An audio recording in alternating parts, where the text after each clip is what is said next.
Aujourd'hui, je vous propose un exercice d'équilibre dynamique. On connaît beaucoup plus les exercices d'équilibre statique pendant lesquels on reste immobile. Or, c'est vraiment important de faire des exercices d'équilibre en mouvement, des exercices dynamiques, parce que dans la vie de tous les jours, on bouge et on veut aussi stimuler notre équilibre lorsqu'on est en mouvement.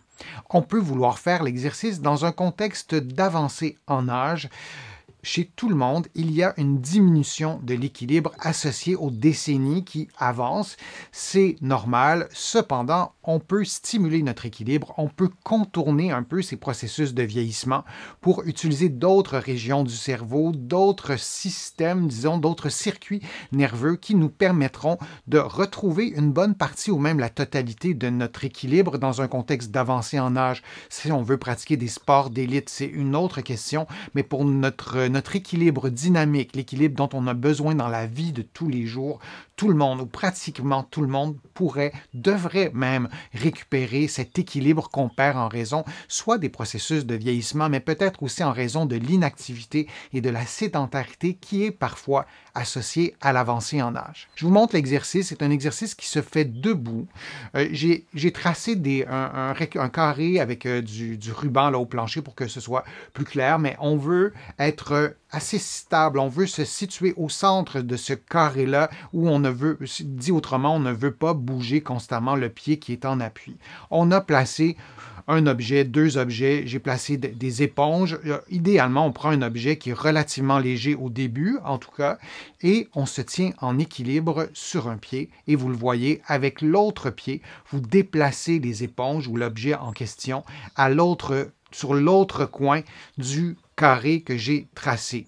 Ce n'est pas indispensable de le tracer, ce carré-là, mais je pense que c'est intéressant de s'assurer de faire le même mouvement de gauche à droite et de droite à gauche pour plein de raisons, selon le contexte dans lequel vous allez faire l'exercice, sans rentrer dans tous les détails, mais on veut que le mouvement de l'objet, le déplacement de cet objet au sol soit symétrique. J'ai croisé les mains sur les épaules, ça vous permet de mieux voir le tronc, ça vous permet de mieux voir l'équilibre, de mieux voir comment je fais l'exercice. C'est pas nécessaire que vous placiez que vous placiez vos mains sur les épaules, mais peut-être que vous trouverez que c'est intéressant aussi parce que la correction d'équilibre dans cet exercice-là, on veut la correction au départ, en tout cas avec les muscles du pied, avec la répartition de votre poids sur la totalité idéalement de votre pied. Et si vous ne placez pas vos mains sur les épaules, vous risquez peut-être, et ce sera une erreur, de bouger les bras, de récupérer votre équilibre avec les bras,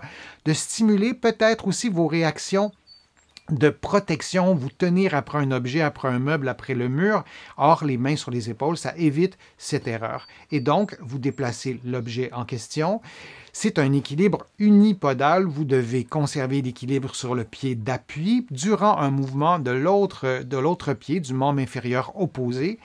Et pour augmenter le niveau de difficulté, je vous invite à prendre un objet qui est un peu plus lourd ou sinon de faire l'exercice, par exemple, sur une moquette, sur un tapis. Lorsque vous déplacerez l'objet, il y aura une friction, ça sera un peu plus difficile.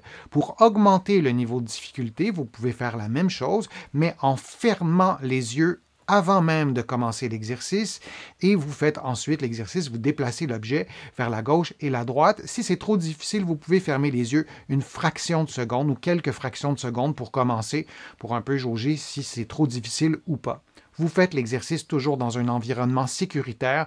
Vous pouvez le faire dans le coin d'une pièce. Vous aurez un mur chaque côté, donc il n'y aura pas de risque de chute. Ça, c'est bien important. Une autre erreur qu'on fait, c'est de stimuler nos réactions de protection. Dès le départ, on va appuyer notre main. Dès le moindre déséquilibre, on va appuyer notre main sur un objet. On va se tenir aussi après un objet. Si vous stimulez vos réactions de protection, vous court-circuitez pratiquement vos réactions d'équilibre. Alors, on ne veut pas reproduire cette erreur-là. Vous pouvez faire l'exercice pendant 60 secondes, prendre une pause et répéter 3 séries. Si vous ne pouvez pas tenir votre pied 1 ou 2 secondes et vous perdez toujours l'équilibre, c'est peut-être parce que l'exercice est trop difficile. Je vous invite à faire des exercices unipodales statiques, sans mouvement, sans déplacer l'éponge, seulement se tenir en équilibre sur un pied, yeux ouverts, yeux fermés.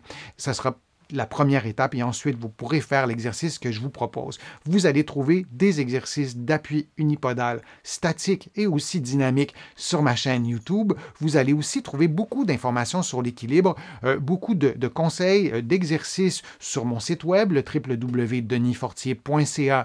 Vous pouvez vous abonner gratuitement à l'infolettre et vous allez trouver aussi beaucoup de ces conseils dans mes livres que vous pouvez trouver facilement ici au Québec, en librairie et sur le web, et aussi de l'autre côté de l'Atlantique, également en librairie et sur le web. Je vous remercie beaucoup pour vos interactions, pour vos questions, pour vos échanges sur mes réseaux sociaux.